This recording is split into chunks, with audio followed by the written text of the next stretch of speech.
ja'ala al-ardha bisatan, akaifanya hii ardhi kama ni tandiko, hii Allah subhanahu wa ta'ala.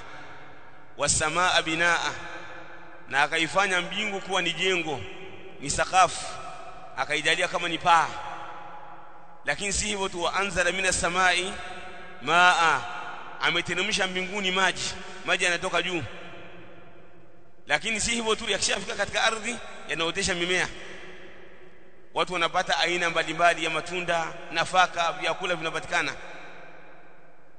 Kisha baada ya hapo, lengo la yote haya, lengo la mambo yote aliyofanya ya Allah subhanahu wa ta'ala, anataka watu wafanye ibada. Akatuwekea nini?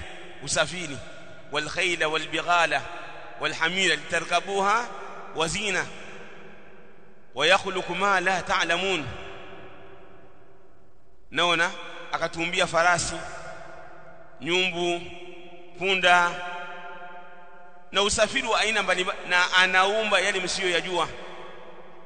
Baadhi ya mfasiri wakasema magari, ndege, wama ila dhalika. Yote hivi vimewekwa ni kwa ajili yetu, ili tuweze kumwabudu Allah subhanahu wa ta'ala.